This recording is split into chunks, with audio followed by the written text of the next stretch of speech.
Welcome to Decaf. I'm pretty sure I was wearing this exact outfit last week, and I'm pretty sure Mark was wearing that exact outfit, but in green. Yeah. The green hat. I actually have it right next to me. I have to switch off for video. That is not okay, but also kind of admirable. Hey, the Jazz won today, last night, sometime 118 points. Yeah, by That's a 30. lot of points. Well, the Nets, that's like now their best team in the NBA. Their top three players all sat out, so it wasn't as impressive as it seems like. But they still won the bet. They still won by more than 13 points, so that was important. And that's why you made money and why you're taking me to Shake Shack next week. I'm not taking you to Shake Shack, but I did make money. That's for sure. I actually still have a $25 gift card for Shake Shack. I still haven't used yet since Christmas, so I'll have to use that. I'll take it. No, I'm good. Okay. Classic. Well, the reason that basketball can play and we can go to Shake Shack is because the world is opening back up. And as the world opens back up, people are starting to look back. And we've talked about this a lot over the last few months. People are starting to look back on some of the lockdowns and saying, that was stupid. And one of the types of lockdowns that people are looking at and saying, that was stupid, is schools. I think we talk about it a lot, and I really want to get like a trust the science tattoo, like tongue in cheek, because no one actually trusted or listened to science, and now kids are suffering. We actually posted a video from a Nashville parent on our Facebook account just the other day of a mom saying, I've never seen my kid like this before. And there are some serious unintended consequences with the COVID school shutdowns, the business shutdowns, and everything. We talked about the business shutdowns a lot, but the school shutdowns, I think, are something that we haven't talked about as much that deserve to be talked about because they were really pointless, right? Am I being callous, or do you agree? Well, there's a great article on Reason, which Matt Welsh, I don't know if you ever, like, he's incredible. He's been on Bill Maher a few times and he's excellent. It's just basically said, like, a year later, it's clearer than ever that schools should have never shut down in the first place. And really, like, the people who are being unbelievably unreasonable are the teachers unions and the head of teachers unions, not the actual teachers, because like at this point they're saying even with the vaccine they don't want to come in. It's like, well then what do you even want this job? Like, do you even want to teach? Like, I don't understand. Yeah, Because even the vaccine, that they're still not willing to come in, and essentially, like, it's turned, I think a lot of people, if you look at polling, are seem to be generally supportive of teachers unions because everyone likes teachers. Mm-hmm. But I think this is the first time people have really started to turn against him. It's like, what? I've had to go back to my job and you have a vaccine and you still don't want to go back. So it's kind of like the teachers unions, at least the kind of the head union honchos, are kind of the enemy of the American people right now and families. And it's been an interesting thing that's happened because it just seems like a lot of them just don't want to work. It doesn't matter if they have vaccines. It's like, at first you understand a little bit because they don't know. Everything's there. And even without the vaccine, we've seen that schools are a lot safer than most places, but with the vaccine, it makes no sense. And so if you get a chance, go to Reason and read Matt Welch's article. It shows all the kind of numbers behind it and how these teachers unions just don't care. They don't care about the numbers, and they said, oh, we're not entirely sure. It's like, you have so many numbers. What do you mean you're not entirely sure? Yeah. Every number for you. I know an isolated incident doesn't make like a big case, but I will say March 1st, Yahoo News reported, and I'm just going to read straight from it. Matt Mayer he's the Berkeley Federation of Teachers president. So as a union president from California, was recorded bringing his 2-year-old daughter to a private preschool. While the teachers in the public schools are still out, he's taking his child to a private preschool, and he's the head of the teachers union. It was talked about all over Fox News that night. I remember it. My mother saw it and sent it to me. The hypocrisy, and I know one case does not make for a blanket example, but the hypocrisy is wild. And we've tried to get away from doing our hypocrisy reports every week, but here we are back again. Your job is to teach. If you don't like that job, get a new job. I don't know what. And I want to be clear, like, it's not, and if there was imminent danger, even at first, I kind of understand because they weren't sure what it is, but and it's not, to some extent, it's not the teachers, it's the head of the unions who are making this. I'm sure there's some teachers who feel that way, but it is the union heads who are saying, we just don't feel like doing that. And I don't know, it's frustrating. And so many people who always, are on the side of the teacher. My mom's a teacher. You want to be like with them. You just say, like, this is unreasonable. We all have to get back and do your jobs. And even with the vaccine, which is like clearly the last thing that we keep talking about, you're still not willing to do it. At what point do you just say, you know what, like, forget it. We need new teachers. And of course you can't do that because of the union. Right. You get all caught up in the red tape of it. But yeah, we do sympathize with teachers. It has to be hard being around that many kids all day long. Kids don't keep their masks on well. We all know that, but they are doing their best. Teachers are doing their best. They've done their best virtually. but it's time to get these kids back in school. There's a lot of unintended consequences, mental health wise, especially, that have happened with these kids. And unions, it's just another problem with unions. You show me a union and I'll show you 100,000 problems with it. And this is one of them. Yeah, it's just really problematic. But I mean, it's a great article. And I do think that it's one of those issues that has kind of come around where I think at first people would be more likely to sympathize with them. And as time has gone on, we've seen the results, we see the numbers, we see there's a vaccine that they're one of the first in line to get, that people have to say, I don't care what my political stance is, you're all wrong. And because of you, I can't go to work, or I have to work from home, or I have to take care of my kid, or we have to use, I don't know, there's so much to do when you have to have a kid at home learning because public schools don't open up for them. Yeah, exactly.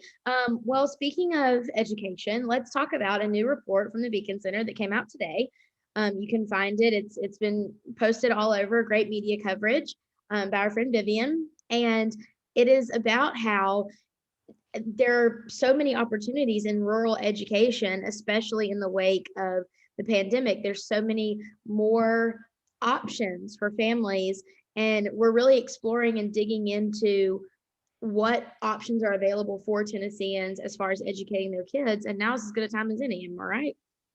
Yeah, and Jason did a great job with the report. And what it shows, like, people in rural areas, just they don't have the same choices as people in cities, right? Like, you don't have, it's not like you have charter schools, you don't have private schools. I mean, there's only one school there. So with all this new technological advances, like, what can we do to help with kind of giving them some choice? If they go to a bad public school, or a public school that doesn't work for them in Dixon or the middle, whatever, a rural area, it's like they don't have another choice. So kind of exploring some of these, like, schooling pods, talking about virtual charter schools, allowing more, like, if charter schools want to start there, giving them the ability to do so. There's a lot of great suggestions kind of for lawmakers in there that would allow them to expand their selection of educational choice. Even if it's not like an ESA, there's other ways to do that. And I think that this report does a really good job of showing that while we really focus, especially with this ESA bill in Memphis and Nashville, that's great. Like, there's these people in the rural areas, they don't have those choices, even if you gave them a program. So talking about some of the ways we can expand that choice and see some things that have worked,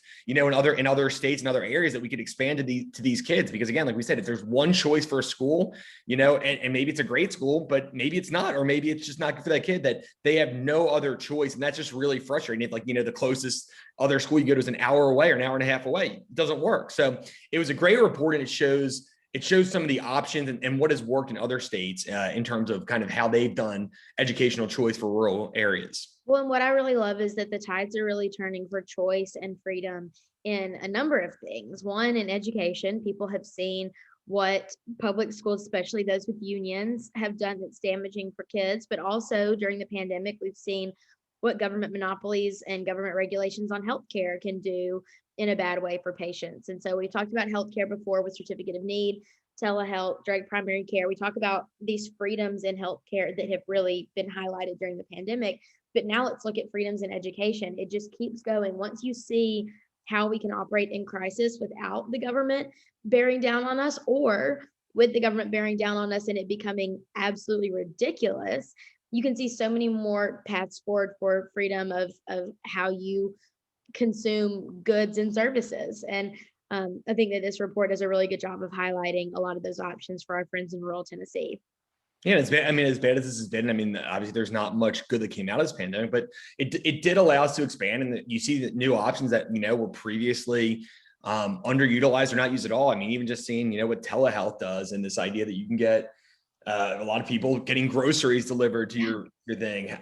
Education, when you said you can't go in, seeing some of the cool things they've done with virtual stuff, Yes. even if that's not what you want to do full time, it's just seeing some of those. And especially with, like, universities, if you want to spend a lot less money to go to school, like, they've had to adjust and do virtual stuff, where, like, maybe you can go full-time virtual and save yourself, $25,000. We keep talking about how to, like, lower the cost of college, and here's a great way. Maybe you don't have to buy all those dumb statues and spend $50 million of tax money on a stadium. And I mean, that would be a great way for people to be able to go. So I think it's been, as bad as it's been, there's been some positives that have come out of it.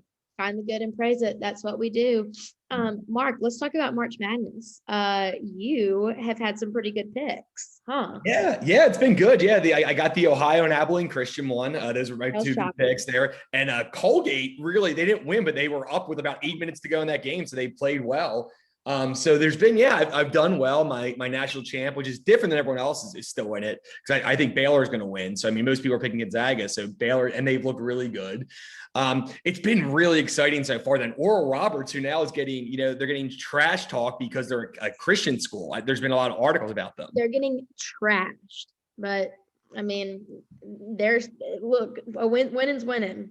And it's a 15 seed too. It's only the second time in history a 15 seed has advanced to the Sweet 16. Yeah. And now they get a rematch with Arkansas, who they got blown out by earlier in the year. So that will be interesting to see. But I mean, that's kind of not a team that I saw this coming from. I thought they had too tough of a first round matchup, but I'm certainly cheering for them. I think it's cool to see that go. And fun fact that only one other time in history, a 15 seeds advanced to the Sweet 16. And I was lucky enough to be there to see it when Florida Gulf Coast did it live in Philadelphia. Are you serious? Yeah, 7 years ago, me, my dad, and my friend Elif were there to watch Florida Gulf Coast go on that run, Dunk City.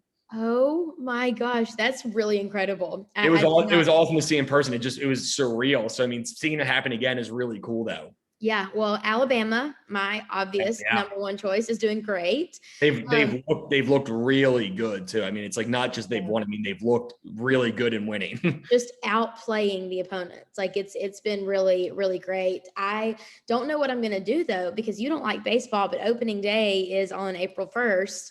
And there will still be basketball games going on. Nobody cares about baseball. Like it's the March Madness. You can worry about that. March Madness will be over in 2 weeks. Just wait like till 2 weeks in the season. But it is cool. It is cool to see this Alabama thing. Like they're a favorite, I think, to make the Final Four now in their region. So I was shocked the other night. I actually fell asleep on the couch watching the Kansas game.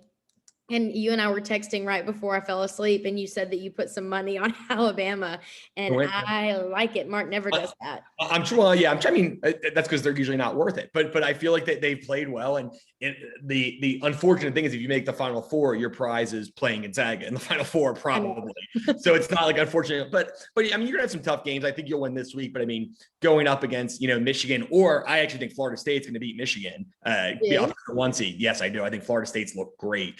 So that'll be a fun. I didn't put that on my bracket, on either of my brackets.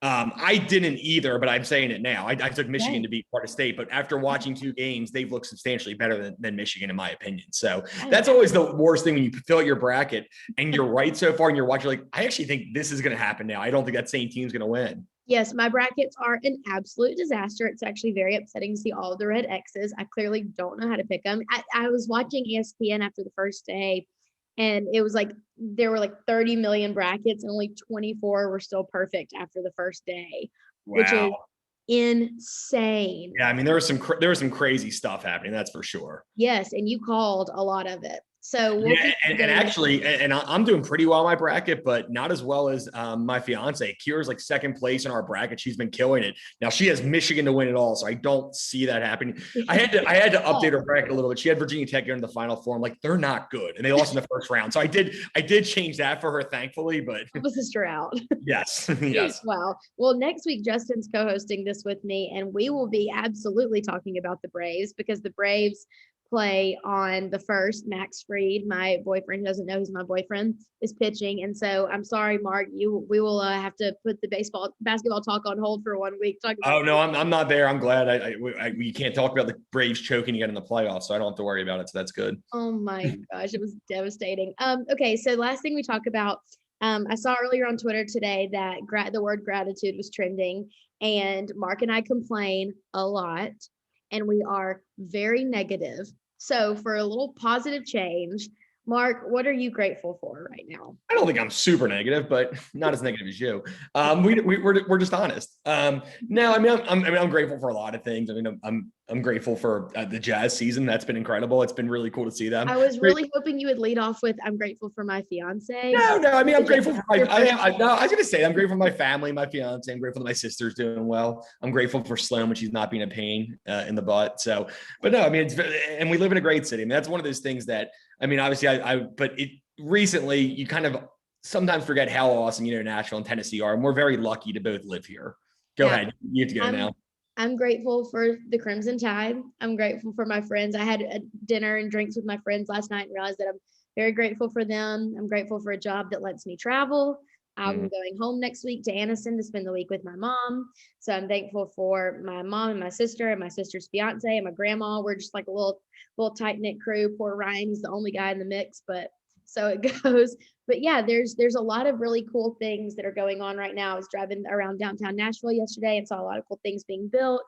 Restaurants are back open. A lot of great new music is coming out and new music venues are going to be opening in Nashville. There's a lot of really cool things happening in my life and in your life right now. And so as negative as we are, because there's plenty to be negative about, there's also a lot to be grateful for. So take a minute, everyone, and be grateful today and make a note of what you are grateful for.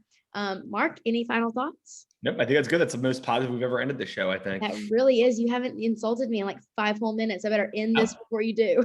Yeah, you might as well. Yeah. All right. Have a great week, everyone. Join me and Justin next week. We're kicking Mark off. Me and Justin are taking over. So we'll see you next week.